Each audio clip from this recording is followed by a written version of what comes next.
Welcome to the Sacred Journey podcast. I'm Elizabeth Marth Tarara, and I'm a certified conscious uncoupling and calling in the one coach, as well as a certified spiritual and emotional growth coach.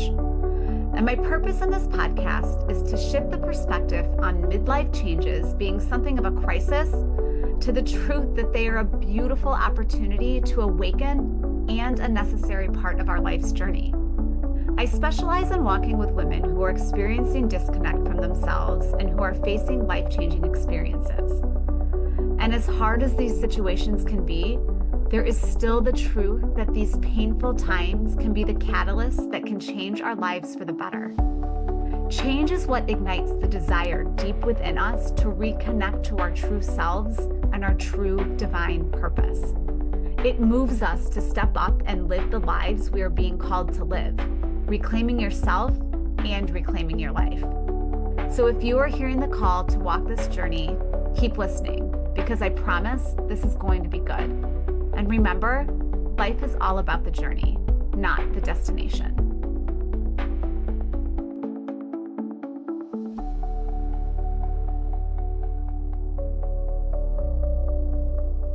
Hello, and welcome to the Sacred Journey podcast. I'm your host, Elizabeth Marth Tarara. And I am starting a new series. I'm all about series lately. And it's in response to the series that I just finished up, which was self-abandonment. So we looked at all the ways in which we may self-abandon within our relationships, within our sexuality, within our boundaries, giving our power away.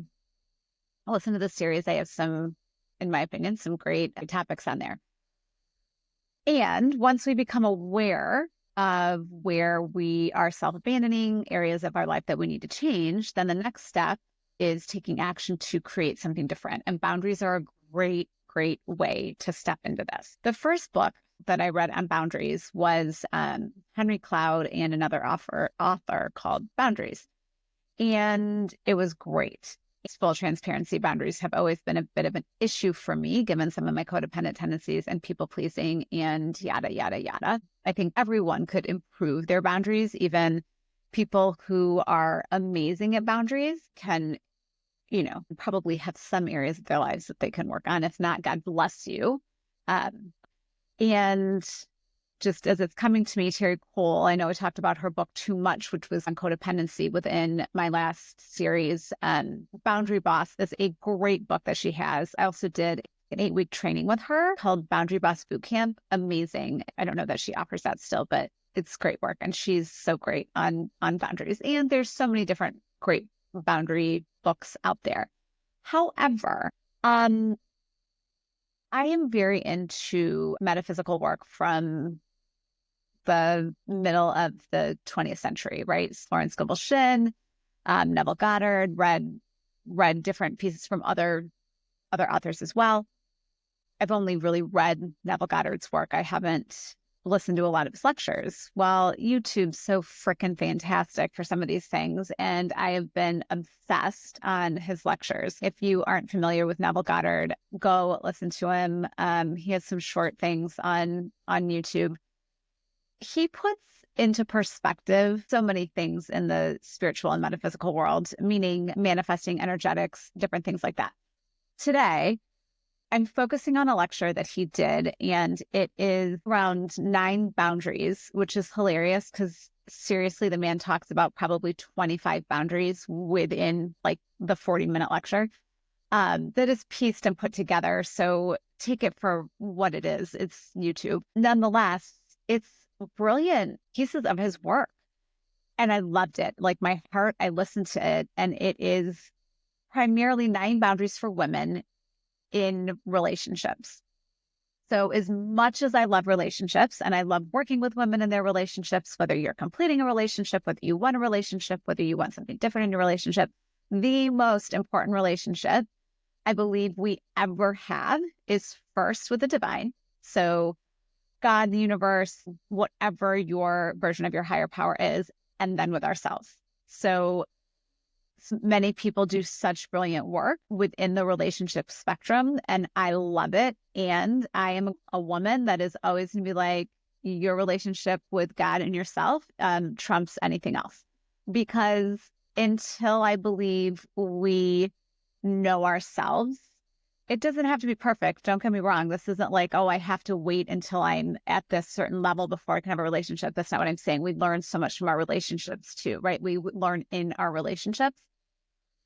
But when we know ourselves, so like when we know our heart, when we know where God is leading us, guiding us, showing us, inspiring us, wanting us to grow, change, transform, it's power. It's the gold, because then we show up different in each of our relationships. So within this lecture, these 9 main boundaries that Neville Goddard goes on. So emotional safety, time and space, personal values, communication, financial independence, spiritual belief, boundaries, conflict, trust, and honesty, and personal growth.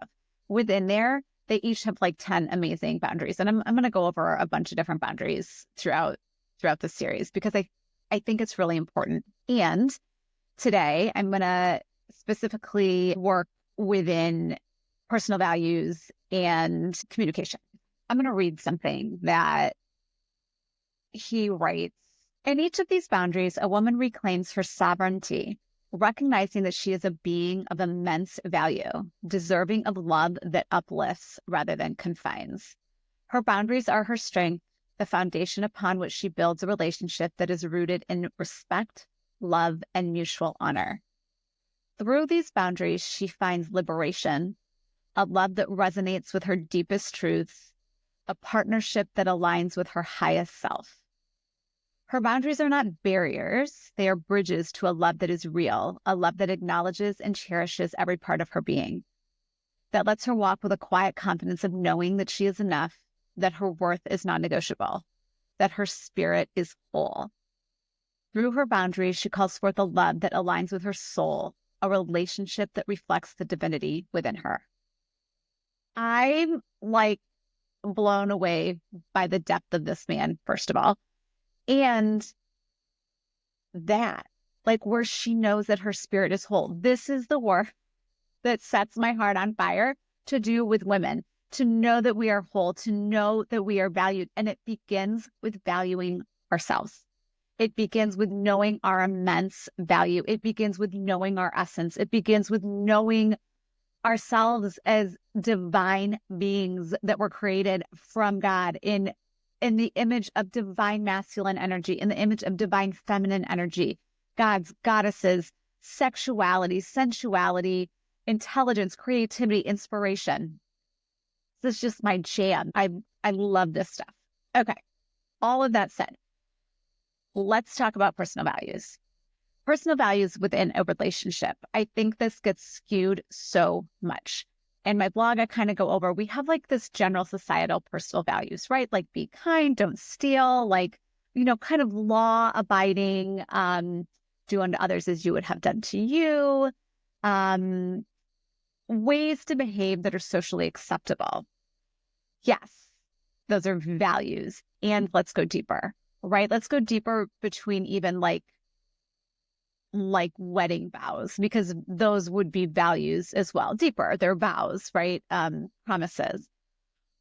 What are your personal values? What are the elements that are necessary, non-negotiables for you in order to function as your highest, most incredible, successful, soulful self? When you think about it, there's all those things that you can automatically shoot off. And then there's going deeper. So go below the surface, go deeper. Gosh, I've been reevaluating my personal values for several years now. But when I'm doing this and I'm writing and I'm thinking, so time alone for me is a necessity. Like, I'm probably more on the introverted side, and I don't absolutely love labels, but I also have the extroverted side, but only if I get my time. And if I'm going to write and create and podcast and work with people in transformational experiences, I have to have my alone time. And that is because I have to have connection to God. That is a non-negotiable. That is a personal value for me. Meditation, prayer, quiet time, my walks with my dogs. That is my personal time. And In the podcast earlier, the first one before this, we talk about time and space and how necessary that is for a woman to create for herself, because then that connects her to her essence, that connects her to her soul. It allows her to listen to her dreams. And the other thing is deep connection. In my relationships, I could do surface. I could do surface good. And there's a time and place for surface. There's a time and place for acquaintances. There's a time and place to get to know somebody. And that doesn't start out on the deep levels, right? But I I need, crave deep connection. It can be annoying to some people. That's not everybody's jam, right? I know that about myself. Like, if I am going to be in a pretty significant relationship with you, we're going to have to be able to go deep and have conversations that stimulate my mind. And I want to stimulate your mind and grow intimacy on all levels. I know that about myself, right? I didn't always know that about myself and made choices that weren't based on that. So now knowing that about myself, that that's a personal value that I hold, that's really important. You could have, you could have values around honesty. You could have values around communication. Like, communication is super important within the relationship. That's a value that I hold dear. Having fun, that is a personal value that I have grown in my life, because before, I don't know that that was necessarily there in healthy, fulfilling ways. So that is another idea of a personal value for me. And I'm kind of talking about boundaries that I hold around myself, but they also do go into the relationship, like sharing with a connection, respect around my time alone. A personal value for you could be, again, we talked about emotional safety in the podcast before, but that is a personal value for me. The people with whom are in my close circle, I have a very small circle. Emotional safety is a thing.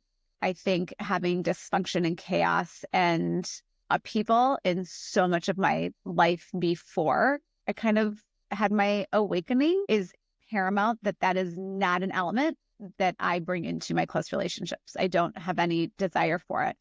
And when I have had experiences that have felt chaotic and not good to me, I need to reevaluate and look at where am I letting boundaries in?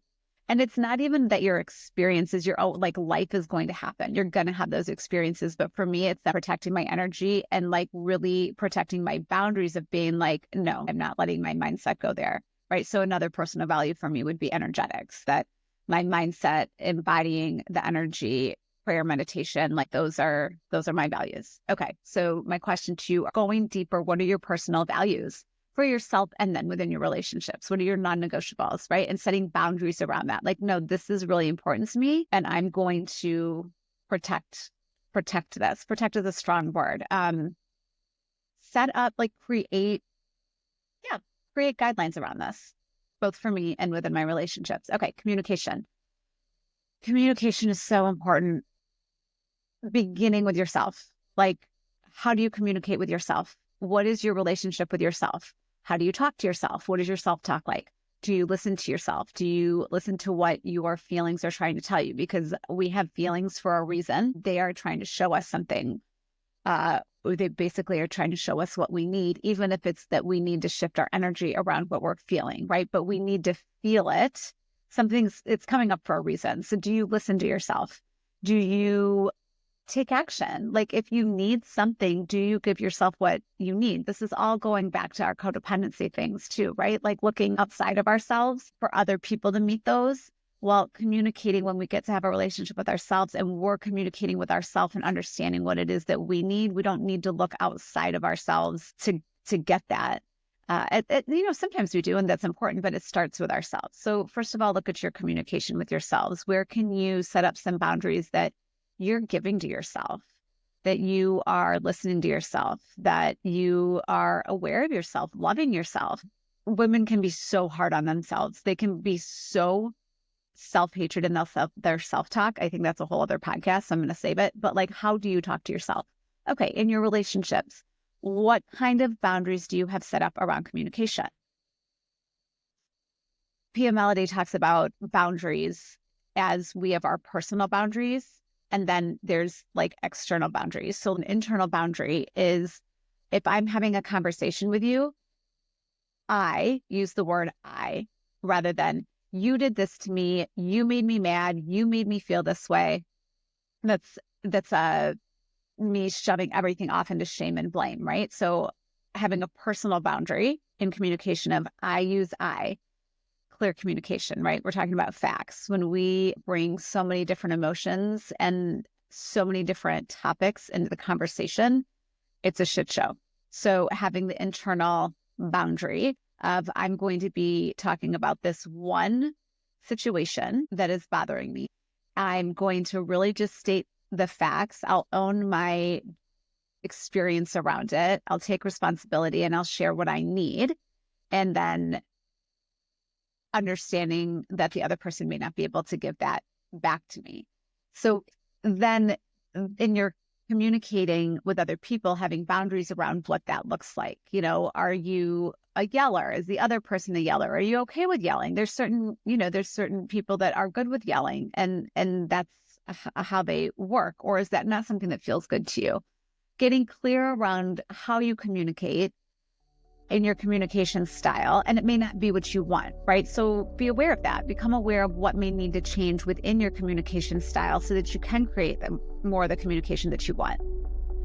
Building the awareness, and then how can we make it different? So those are the 2 topics for this week.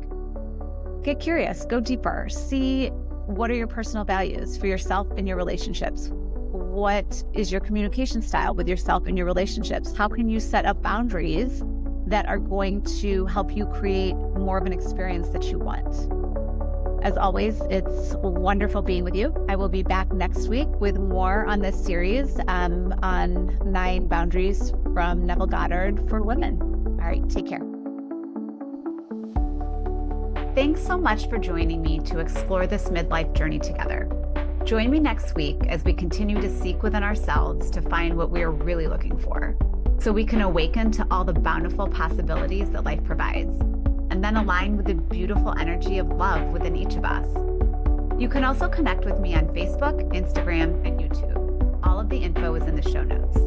And you can check out my website, sacredfreedom.life, where I have my blog, videos, book reviews, meditations, and more. And if you feel so inclined, you can book a complimentary discovery call with me to learn about how you can work with me on your own journey of awakening. See you next week.